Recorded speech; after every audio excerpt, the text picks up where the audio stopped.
Hey guys, and welcome back to the channel. In this video I'll be doing my first team reveal for the BBL SuperCoach season, and it's definitely not going to be the last, as with this opening round trifecta for Brisbane as well as the doubles for a lot of the sides, it's going to turn into a crazy fest, which is most likely going to mean that I am going to have to trade boost after round 1, which will give me 4 trades I believe, and use that to get up to the players that I want quickly. But I think that is the best strategy, is to load up on the Brisbane guys and then to also load up and basically have a full doubles team, and look about 3 or 4 rounds into the future as well with your side and how you're going to almost do your trades, etc., and how that's going to work out.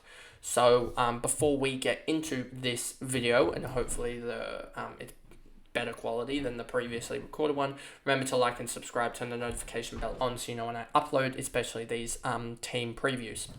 So here we go.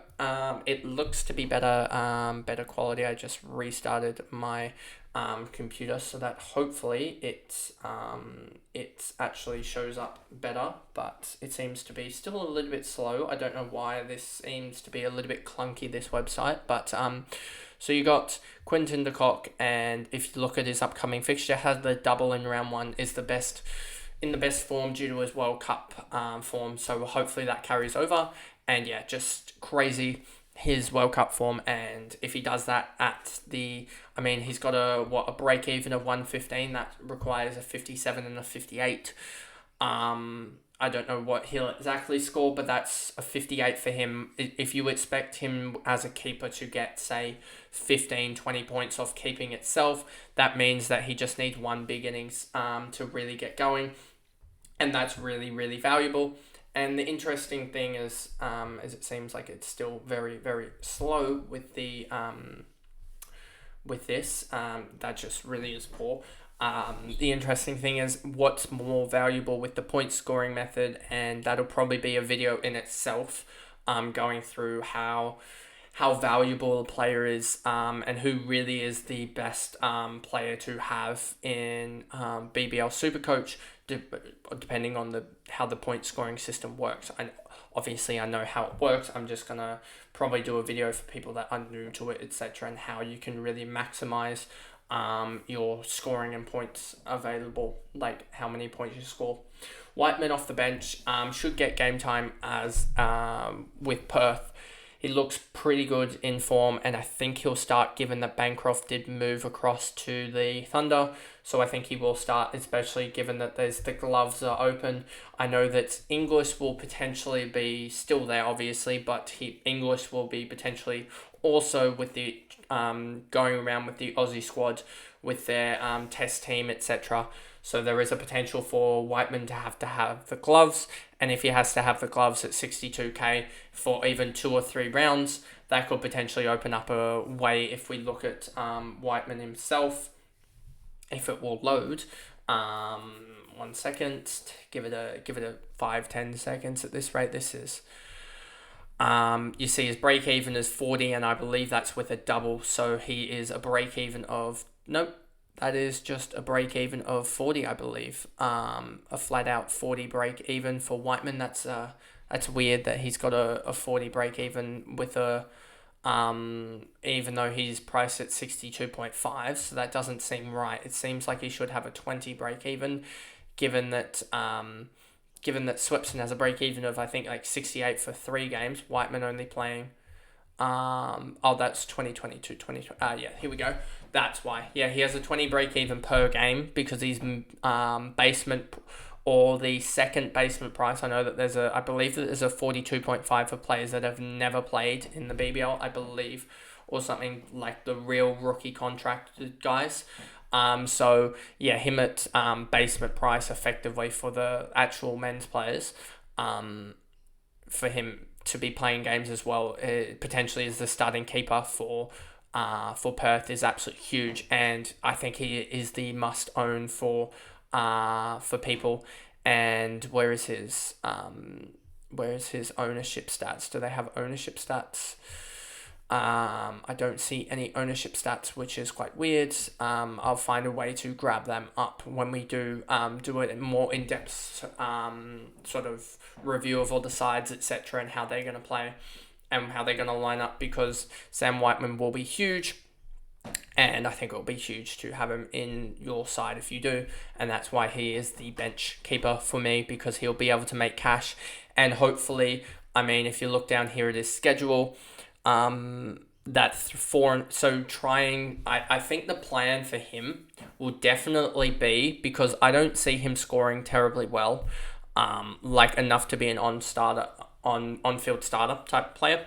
He will be on my bench here, and you can see probably in round 4 or 5, somewhere around there, he will be one of the guys that I use to trade out, because I'm hoping that he does score well enough and can get up to, I know here it says that his projected scores are that. I don't expect him to score that lowly.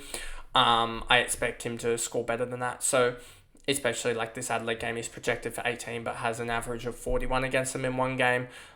You can see here against Hobart, average of 36, but projected to get 17. Don't expect that.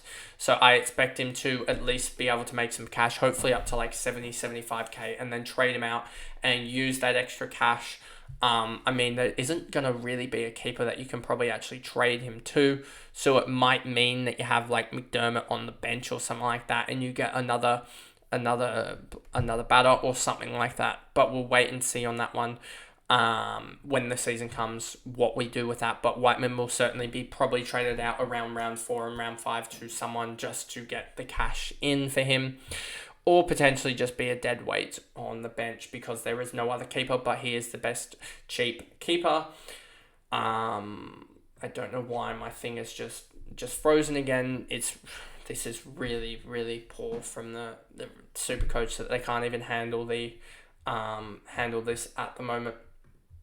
So there we go. Renshaw is one of the batters. He just bowls a little bit, bats high in the order, so he'll get, I think he could potentially get 2 or 3 overs with the ball, and then also get play with a bat, obviously.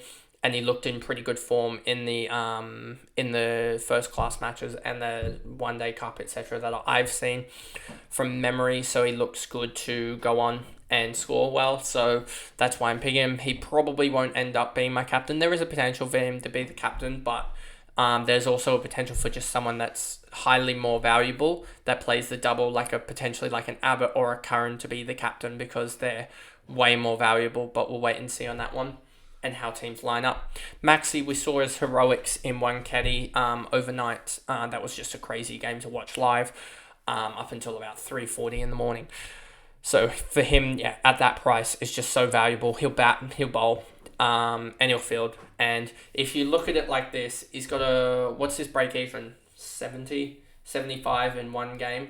So there is a potential, obviously, with him only playing one game, that there's no point in... Oh, no, sorry, he plays 2 games. He plays 2 games in round 1, doesn't play in round 2. So there is a potential... there is no way that I'm not starting him after what he's just done, to only have to get 75 points as a break even. And the way he just, he averages 62 against Brisbane, 36 there. So he's on track to score 100 if you take those into account. And Perth is actually his lowest scoring side. But you just look at his other numbers. Hobart 90, Melbourne Renegades 50 basically, Sydney Sixers he scores 87, Adelaide 63, Hobart we said 90, Sydney Sixers again, Sydney Thunder 50. So that Perth score is a very outlier, and he could end up with the round with... He could easily end up in the round scoring it actually doesn't look good against Perth the last couple of games. Don't know what went wrong here, but yes, so he could easily end out the round here with a 200 score or something like that, very, very easily. Turner is one that is definitely on the chopping block, just because I know he does play the double, but just because he might bowl, might not bowl. Might take a catch, but that's not really there. And his batting, he isn't in the top sort of... I think he's going to bat 5 or so. So it is very hit or miss with him. So there is a potential. And he was just sort of a filler slot at the moment. And potentially I'll use the value from short that is gathered there to upgrade Turner to like 130,000 person and keep 30 in the bank just for upgrading after Swepson hopefully in the first round goes and scores well enough to get sort of 30k, not 30k on himself, but 20k on himself. And then you have, out of the 4 other trades, hopefully some value gained. And then you can upgrade to Matty Short, who I believe does he play twice in round 2 or something? If we scroll down here, plays twice in round 2. But then the bye, which would be quite annoying to trade him in, and then the bye. So there's something about that there that you might not want to waste a trade there on him. And then just get him for round 4 onwards when they have 4, 5, 6, 7, 8. They play every game of the round after that. So there is a chance that you might want to get him in round 4. So that is a talking point, is not actually getting in the strikers players for round 2, or maybe only getting him another player and not necessarily getting him Matt Short. But we'll see how his round 1 performance goes to see if we want to actually trade him in, as he might just be having an off season. Philippi and McDermott, I don't know if we've necessarily talked about them in the wicket-keeping section, but yeah, they're just undervalued. That's as simple as that. I believe they're 2 former player of the tournament players, or very close to. I know McDermott, like 4 seasons ago when he had that 200 or 300 season, 200 or 3, it might have been 3, that season where he just scored 100 after 100, a big score. So he is so valuable. So I think just having him, and he looked pretty good in the Marsh Cup game. I think he made 147 off 134, which I know that's not necessarily blazing per T20 standards, but in one-day standards, that's just a ridiculous inning. So having him at 88k, where he will most likely be doing the wicket-keeping, I would expect. I mean, you've got Matty Wade there as well, but Matty Wade might be out for the first little bit, as he has the... he would have just been coming back from the Australia T20 games, I believe, where he's captaining, so we'll wait and see on that one. Or is it Mitch Marsh that might be I don't remember with that squad announcement, but I know that Matt Wade was there, I'm pretty sure. Philippi, he was former player of the tournament, just had a bad year last year where it was the Steve Smith show, so expecting Philippi to bounce back strongly here, and at 102k, being a keeper, he should be able to get at least a dismissal or so a game, which will get him 10 points. And if we look at his break even, it's 65 for 2 games in 2 games in round 1. I keep on getting confused. I wish they would flip the season stats to below the upcoming fixtures, the previous season stats. So he's got 2 games. If you say that he's got a dismissal in each game, that's already 20 of the 65 break-even points required. And you see here, even here, they've got him tracking well, even with the projected points, which I think are a little bit under. So yeah, you just need 1 big innings as a keeper to get going. So yeah, we'll hopefully get that from Philippi. Fraser McGurk, really liked him in the Marsh Cup with that 100 off 28, and still seems all right in the Sheffield Shield. Going all right, better than Darcy Short basically is the thought process. So he's in over Darcy Short, and it seems like he should. I know that Melbourne Renegades do have sort of a stacked top of the order, especially when you look through their side. But I still think he should get a gig at like 4 or 5 there, and get game time. Maxi Bryant, sort of similar. And hopefully he just fires for Brisbane. Him and Swepson are sort of just cash grabs, and hopefully they can make some cash in the opening games. Maxi, all he needs is like a 20 or 30 off about 10, and then that gets him 50 or so points, and then hopefully outside of that he can just do well outside of that and gain some other points. But he's got three bites at the cherry basically. If you look at here, I think his break even 64. And we talked about just then a 30 off, say, 15. That's going to get him 50 points in itself, with potential 4s and 6 bonuses as well, which will get him, I believe it's their 4s and 6 bonuses for SuperCoach. I believe from memory, from the scoring, let me just look it up on my phone. I should have known this beforehand, but I believe there is points for boundaries. Hopefully this isn't is this really going to be a article that's under a paywall? I believe it is. No, let's just see here. It's got all the rounds. Does it have the way? I just need to look at the scoring. It is 1 second. There is no. It doesn't look like any boundary bonus anyway. Thought there was, but there obviously isn't. But so just the run scoring is just one run, and then run 1 point per run, and then the strike rate bonus, and then the runs bonus as well for 50 and 100, and then the bowling bonus is 20 per wicket, and then a bonus 10 per 3 wickets. Maiden is 15, but you're rarely going to see that, maybe once in the year. 1 per dot ball and -1 per extra, and then the economy rate bonus, and then you've got the fielding bonus. So I thought that there was a boundary bonus as well, but I think I'm thinking of other sports with their bonuses, etc. So that sort of sucks that there isn't, because that I think was shifting it toward.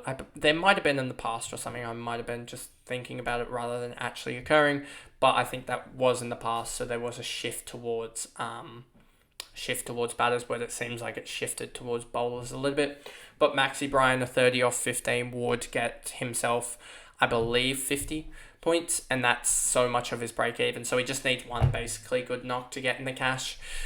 Matty Short, we talked about already, is potentially definitely a guy that I'm probably going to look at trading down, and obviously I don't want to bring it up because it takes so long to get back to this screen.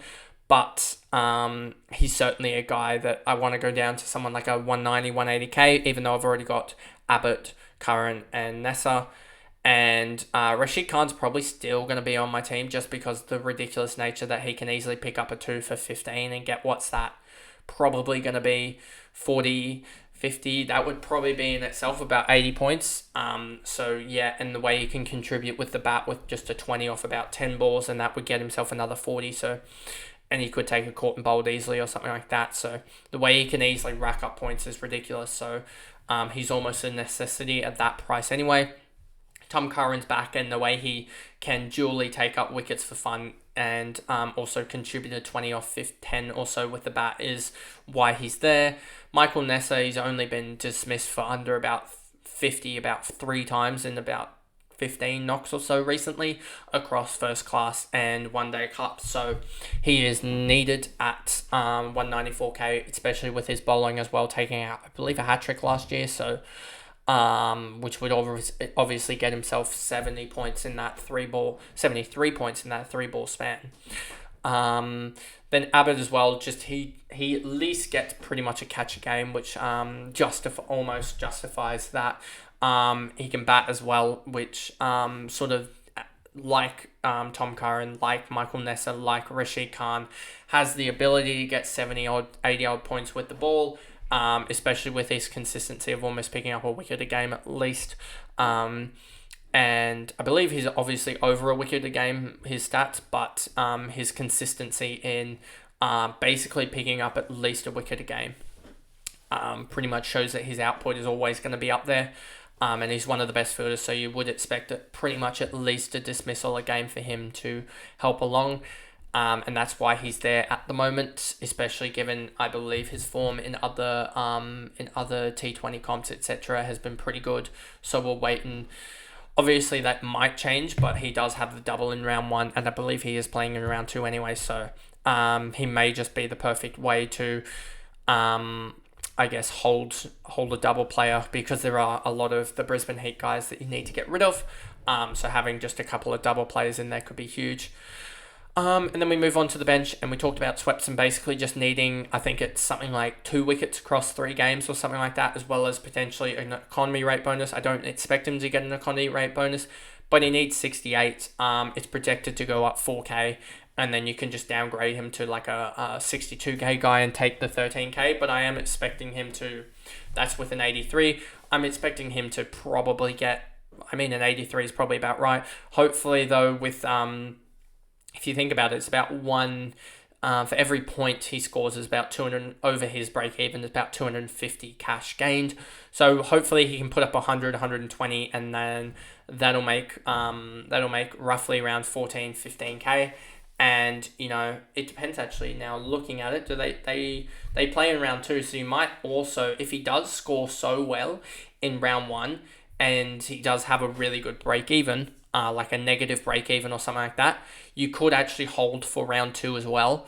But if he does just have a 20 break even or something like that, and or like a 10 break even, if it's negatives, I'd hold, but if it's not negatives, I wouldn't hold for Swepson just due to his leg spinner not really picking up wickets and not really containing runs wise. So it depends with Swepson. But if he does have a negative break even, hold for that extra cash grab, especially because he could easily go up to 85, 90k, and gaining 30k out of him to 40k could be absolutely huge.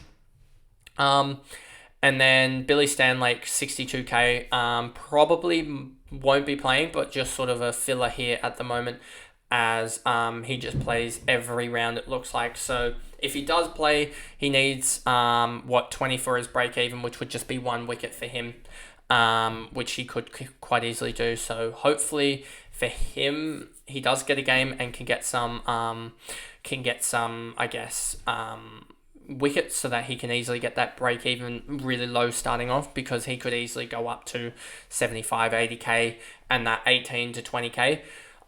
We see that build up and sort of upgrade in the end. I need to basically, from what I see here, upgrade Turner and Renshaw are probably the 2 guys that I need to upgrade across the year, and that's about it. So I probably am looking for around about, out of the, how much do you start with, like 2 million or something, or around about that. I believe I need to probably gain around another, probably another 160, 150k out of players that are not De Kock, Maxwell, Philippi, McDermott, Short, Abbott, or Short's player in itself, Abbott, Nessa, Curran, and Khan.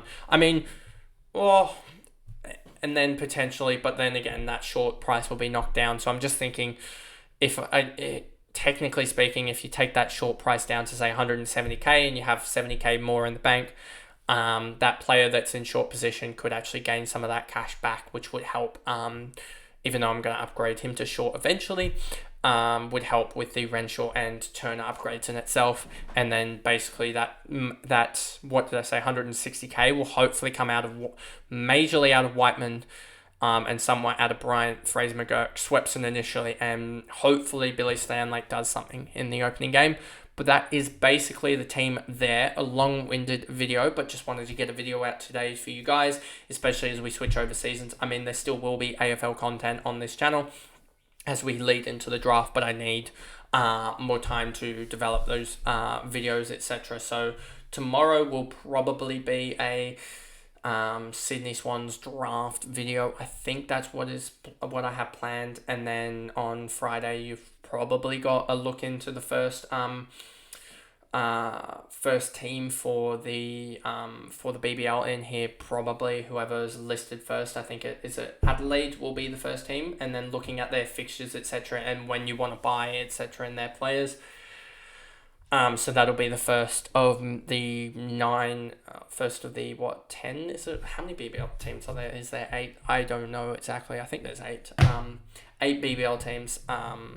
As you can tell, I've completely switched off from the BBL. So yeah, there'll be however many teams there are in the BBL, and their team sort of recap and the structure you want to go, as well as the point scoring and the way that works and who's sort of very, very valuable for that. So there's probably in the next 29 days going to be 10 or so videos just recapping what we're going to do with it, and then there'll probably be 2 or so videos just with the new team updates, etc. And then we'll get into some, and then we'll introduce sort of what we've done with the AFL with like trade targets, etc., round reviews, round previews, etc. Even though the round previews will probably, those videos will go bang bang. There will be probably, and then potentially there will be game recaps if I decide to record them and how they went, etc. And we'll use measuring. I don't know how we'll get those game recaps done with the visuals, but we'll